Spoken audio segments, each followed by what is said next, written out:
All right, welcome to Witchpolice Radio. I'm here with two guests, one of whom is sort of a known quantity on the podcast in that she's been on, I guess, three or four times now. This must be your fourth appearance on the show. And then Oh, there's is it someone my else fourth who's new time? to the show. So I think that the best way to sort of start this off is we're going to be talking about a bunch of new stuff, some new music and some other exciting things. So I think if you want to just introduce yourselves and just give a bit of background about what it is we're talking about here. So I think Violet will start with you because again, you're a previous guest. You've been on the show before. So yeah, who are you? What do you do? And why are we talking today?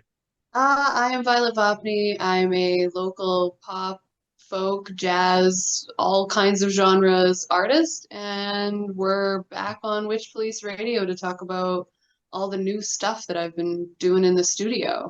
Cool. And it's been a Is few years. I this? think I think the last time you were on the show was 2022. So it's been a bit, and I'm sure there's lots to catch up on. But we have another Mm, guest here today as well. So yeah, if you want to introduce yourself and give some info about what it is you do with this project, that'd be great. Hi, my name's Nick. I'm a producer at Fat Bat Studios, and I've been helping Violet with her newest album. Cool. Okay. Awesome.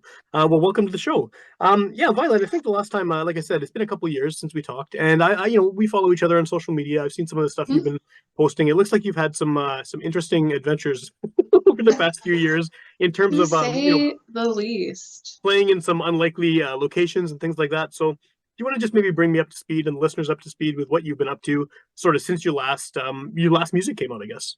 Oh man.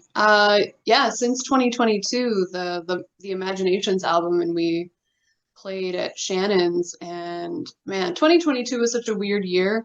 That was the year of me having bandmates and them embarrassing me on stage in various ways. Um, yeah, so now I don't have a band anymore.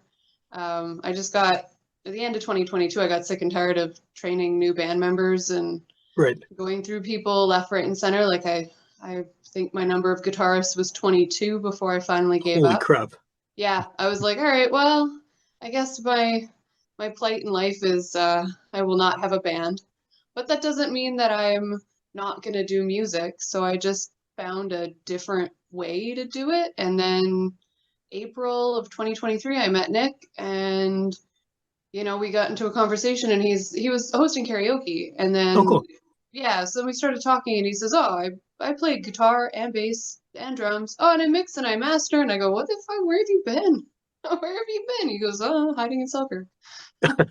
Where everybody hides, right? Like Right, right. that's how that goes. And so yeah, so then we started working on the music, and it kind of breathed new life into what I was doing, and so gave me a lot more control over what was happening. When I had bandmates before, they were writing all of their own parts, right? Right. And kind of, I would come forward with the lyrics and the melody, and then they would decide how the vibe was going to be for the song. Whereas with Nick, I'm doing more of the this is the vibe I want.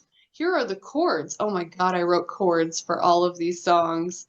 I'm telling Nick, I'm clapping out rhythms for him. Like, I want the drums to sound like this. Program the drums like this. And so I've had a lot of fun. He's had a lot of fun yelling at me. It's been great. So do We've you Oh, sorry, go ahead, Nick. Oh yeah, we've had definitely been having a blast, and the stuff that she does is entirely different from stuff that I'm used to. So, to have her around, and it's inspired me to, look at music entirely different ways. Cool.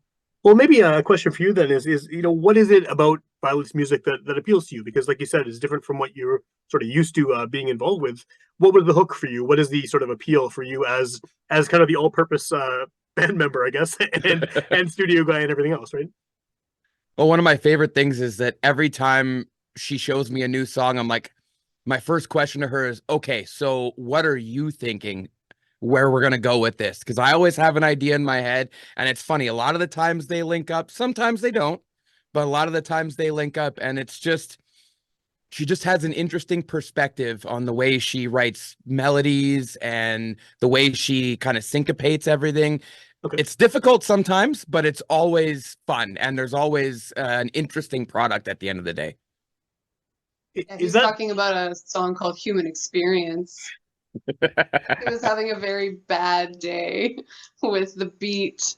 He was sitting behind the drums and screaming at me that he can't understand the rhythm. And I'm playing and I'm singing and playing on the piano, which I did a bit of in 2023. I actually did a show at Club Happenings Okay. in July last year where it was like an indie emo show, and I did like all my sad music, and then I played some of my new songs, but just with me singing and just with me playing chords on the keyboard, on a tiny keyboard too. I have this like little MPK mini thing that I got that it's kind of like you can attach it to a PA system because it has its own built-in speaker.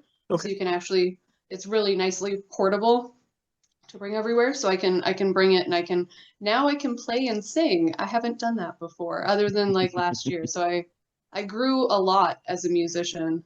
And then Yeah. because of Nick, I grew as a producer too, because I now can look at Reaper without going crazy. So were you trying to do this all yourself, sort of in the interim between having all those band members and then where you are now? Like, were you dabbling with producing and recording your own stuff at No, that point? Nope. no, not even a little bit. I felt so screwed. To be honest, I felt like, what am I gonna do now? Oh no. And then I met Nick, and then my friend Tina would not let me quit music. She told me uh, quite aggressively that she would just show up to my house with a guitar and make me practice things. And I was like, okay. And she goes, I don't play guitar very well. And I go, okay, okay. She goes, but you're not damn well quitting. I go, okay, all right, Tina, we are listening to you. That's good motivation to have, I guess. Being forced forced to Yeah, continue. exactly. Yeah, Um, she's actually doing some harmonies on this album. oh, So nice. Okay, yeah. cool. Well, I think last time we talked, I mean, I know you mentioned sort of right off the top that you have all these genres of music that you're sort of dabbling in. I mean, there's the pop stuff, there's the singer-songwriter stuff, there's the jazz side of things. Um, where are you now, sort of as far as genre? Because I think last time we talked, you were leaning heavily towards pop, right? I And you're sort of was. really going in that direction. And now, based on what you've sort of said about some of the difficulty with the rhythms and things like that in some of your songs, is that the jazz side of you kind of creeping back in? I wish. I think Nick wishes that too. Oh, I think a Uh, little. It is definitely a little bit of that. Yeah, like I think you might not think it sometimes, but definitely that's where the infection comes from. Okay, okay. I It's in guess the roots. you can't take the jazz out of the girl. I was jazz trained in high school, so you can't take the jazz out of me. But this new album, what do we have? Where oh, I went to country. Oh no. I didn't intend to. It's just we have a country folk song Okay. on this album. We have a pop punk song on the album. We have an EDM song. Oh wow. That happened. We have a jazzy blues song that I think we're all obsessed with that I sent you that I think you will also be obsessed with. Right on. I have I don't even know what to call it. I guess it's an indie pop song. Discriminate would fall under indie pop. Do you think so, Nick? Yeah, and definitely it's got some singer-songwriter vibes because it's very stripped down, right? It's pretty It much just is. you Yeah, right it's in the front. pretty much just me, and then more of me in the harmonies, and then some of Tina in the harmonies, and then me on the piano, Okay. and that's pretty much it. It's very, very stripped down, and I had to. That was the one where I was telling Nick exactly what I wanted on all of the pieces, and then also like just kind of putting it together myself. And so, yeah, We Well, joked in one of her songs that she wanted such stripped down percussion that I basically hollered back at her, "What do you want me to do? Hit a chair with a stick?" And then on the record, of course, I hit a chair with a stick because I couldn't awesome. not do it. Awesome. So, I mean, based on all of that, I mean, hitting a chair with a stick aside, it sounds like there is no sort of set genre for this record. It sounds like you're sort of just dabbling in whatever you feel like at the time. Is it sort of the situation you're in now, basically as a solo artist working with a collaborator? Do you feel like more free to do that? Basically, just not worry about genre, not worry about sort of what style this fits into, and just doing what you feel. I don't think I've ever worried about genre, to be Fair. honest. I mean, the last two albums that I took them off of the internet in at the beginning of 2023, and then later on put them back, but in different iterations.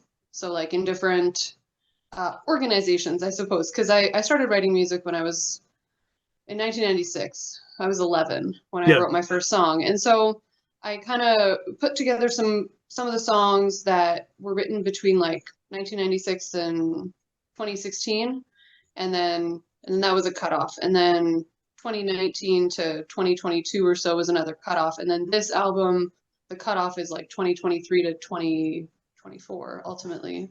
Okay. So yeah, so it's just like now it just kind of goes chronologically more so than anything else. That was the best way to work it out. And so whatever songs I wrote in this particular time period, that's what we're doing. That makes a And lot of sense. Do you feel like yeah, there's a like a delineation between each time period? Like, can you tell? Can you hear the progression? Like when you listen back to your stuff, like I mean, obviously you've heard your own songs a million times, but do you sort of hear how things have changed, how they've grown, how they've improved? I would hope sort of over the different sections. you know what? Even they've even improved from the previous bandmates. There's some stuff that I wrote when I was a teenager that with the bandmates it came out okay, and then we were kind of we paid for studio time, so we were kind of on the clock Right. with it. We were at Studio 23 with Jody. Love Jody, he's amazing, but we only had like 30 hours to record everything, and what we got was what we got, Yeah. right? Whereas with Nick, it's a lot more open because I now have a home studio here at my house, and Nick has a basement studio, and so we just kind of like hang out and create stuff every week, and whatever we do is whatever we do, and it's like a couple hours every week, but we're still it feels like less like we're under the gun to get it done. Yeah. And so because of that, I have definitely noticed an improvement in a lot of what's coming out because we have more time to spend on all of it. And then we're also not sending it away to someone else to be mixed and mastered. Like we're doing a lot of that ourselves. So I can now like listen to it and be like, I hate how that sounds. There's been a lot of times I've been like, I hate my voice. No, we're not doing it that way. Or there's been a lot of times we come back to a song and Nick goes, that's how I play the guitar? No, it isn't. I'm gonna do that again. Never mind. So we've had all these opportunities to kind of step away and then come back and listen and Sure. then change things. And you don't get that when you're in, 30 hours in the studio. And then all those stems just get sent to whoever you have mixing and mastering, and you don't get to hear it until something has been put together. For sure. Whereas we get to hear everything raw and get to put everything together. So that's also part of us building these songs on the fly too, right? Because Right. you don't we can create it and then just listen to how it sounds, master it right there because it's easy to do. And then you turn around, you listen to it on 20 different things and you go, as much as that sounds cool, I think I can make a better guitar part. Sure, And yeah. you get a lot of more opportunity, like Violet said, a lot of time to tweak. Yeah, it's a nice level of control to have, I think, for Mhm. your own stuff, for sure. Just the opportunity to go back to it without that time constraint, for sure.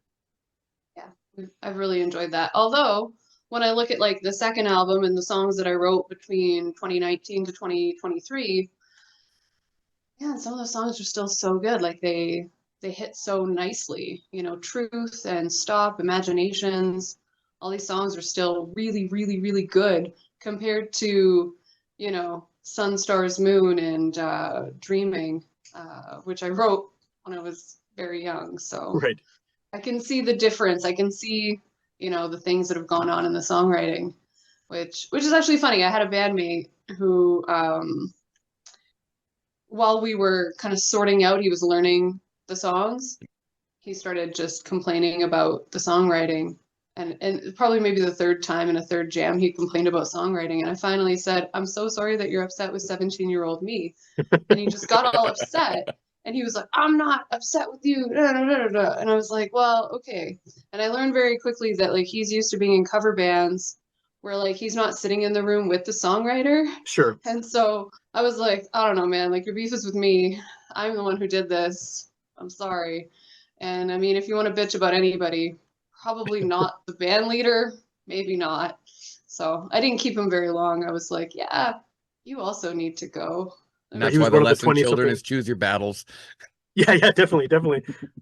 So maybe this is like a two-part question, I guess. Then, I mean, you mentioned a few minutes ago that some of these older songs, they still you still feel in them. They're still sound good to you. Still sort of fit in what you're doing.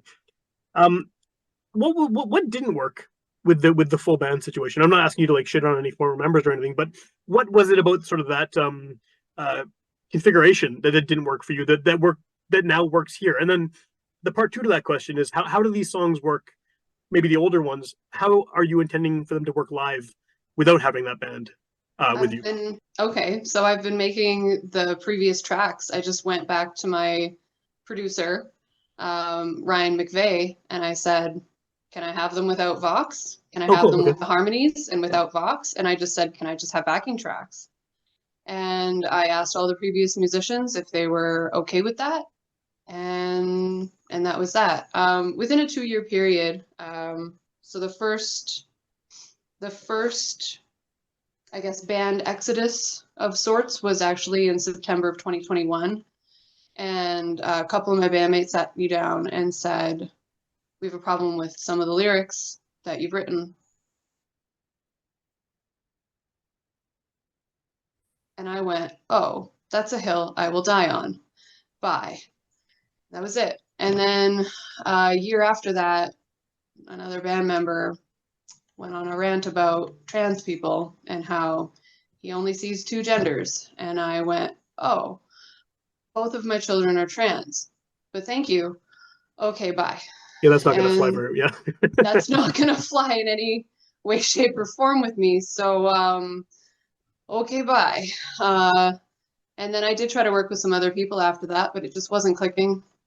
And honestly, having worked with those people for 2 years and during a pandemic, and I created so much music, I also recorded so much music with them. To be honest, they broke my heart in the same way that anybody I've dated has broken my heart. It was Sure. hard to let them go, and it was hard to move on after that.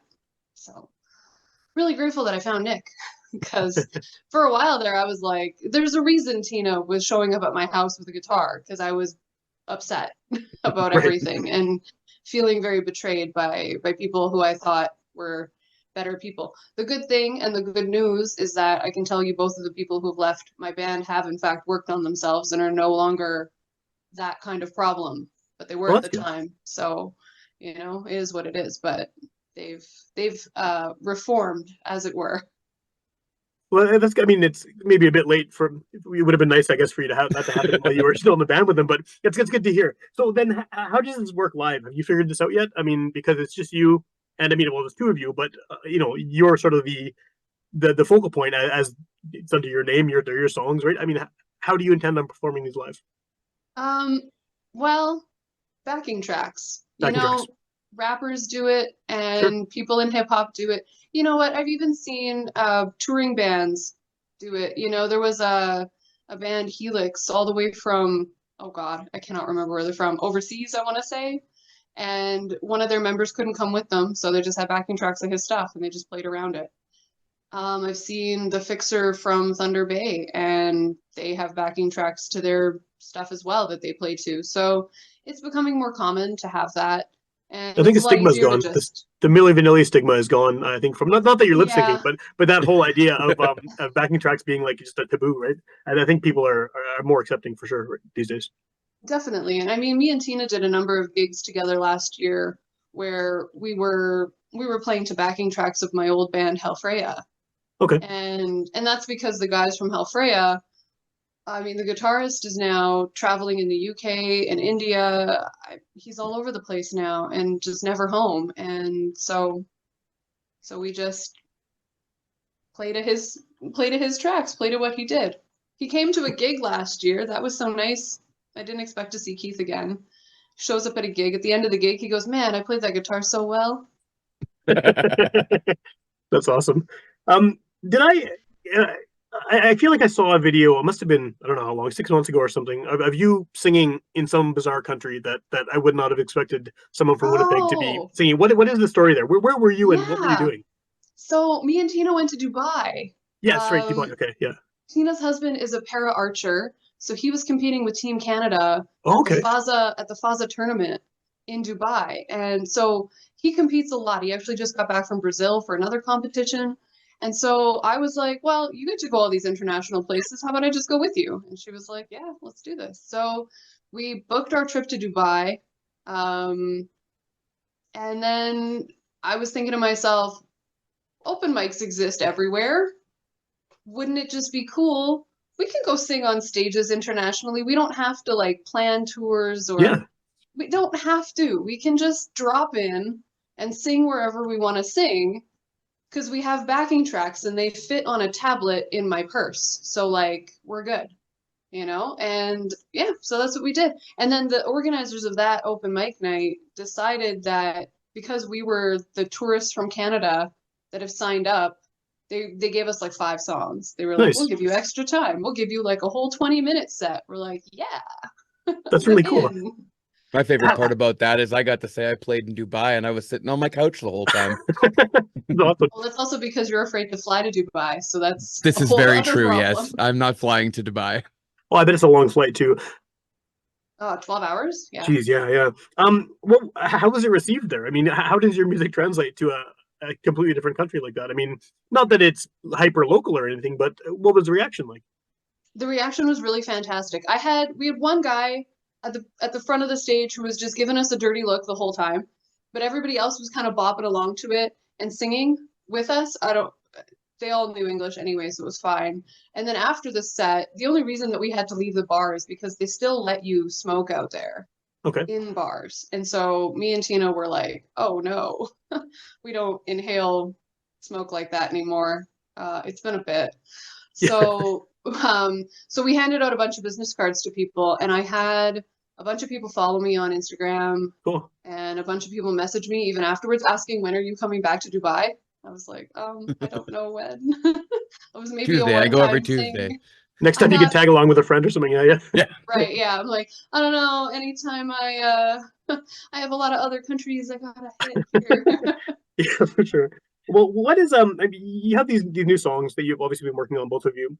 When is this coming out? When is it going to be released? Sort of for everyone to hear. We're hoping to have it done in October. We're hoping for a beginning of November release is the plan. Is it a full length? And then, yeah, it's gonna be 9 songs. We had to. There's also another 5 songs that we're working on for a secret Hellfreya EP that's gonna come out next year too. And so we've been talking to Keith about that. Yeah, so. Well, and I think for people who don't know Hellfreya, that's a completely different side of what you do. I mean, I think that people hearing your solo stuff and hearing that might be sort of surprised that you have that kind of versatility, right? Mm-hmm. Oh yeah, but I go where I want to go with music, and I just don't care. It's music, and so I do all of it. It's fun. For sure. So, sorry, I was gonna say the good thing about this being a podcast, someone could hear it the day it comes out, at which point your album is still sort of in the future, or they could hear it a year from now, 2 years from now, whatever. I'm gonna be doing this show until I die, probably. So, it's gonna exist on the internet for a long time, right? So, if someone hears this, they stumble upon it 2 years from now. You could have a bunch more records out. You could be doing a lot more shows.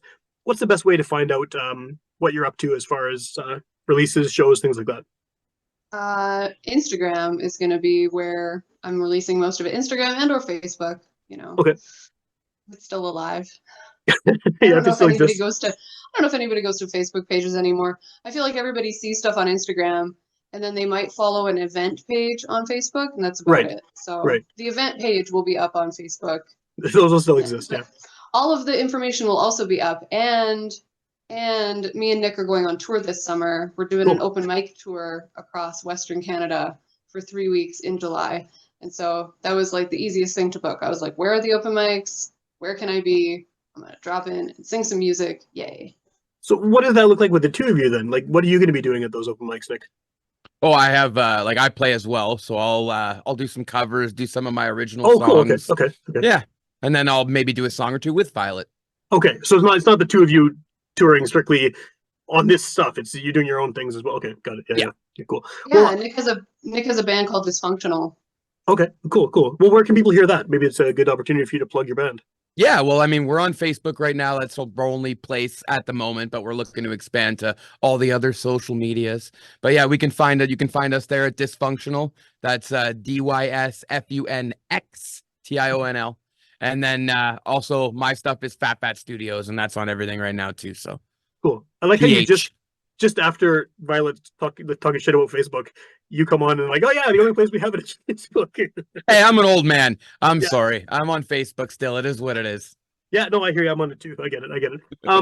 Violet, your stuff, the previous records, are those still out there for people to check out, or are they Like, are they out in the ether for people if they want to find them? If they want to find my stuff on Spotify and Apple and all the things, yeah, they're out there.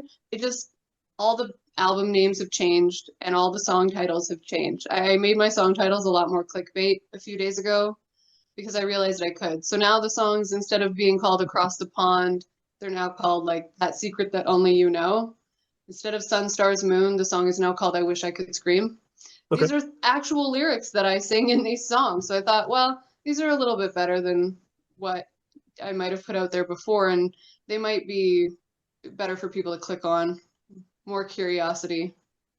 Cool, cool. And then, are you going to be releasing any singles or anything leading up to the record, or is it all going to come out sort of in I one big did thing? release a single. I released a single in November last year called Multidimensional Dumpster Phoenix. Right. Oh, that actually sounds familiar. I think I remember seeing the title and being Yeah. confused, but also intrigued. Yes, I've sent you that song now, so Right on. it'll be in this episode. It Yeah. will be. Yeah. Right on. Awesome. Okay. Cool. Well, yeah. I'm glad to hear that you're still plugging away at this because yeah, it's got. I mean, it got to suck having so many lineup changes with your band, and I can see how that would be totally discouraging and demoralizing, especially right after a global pandemic and everything else happening. Oh yeah. But it's nice to hear that you found a way to sort of rejuvenate this project you have.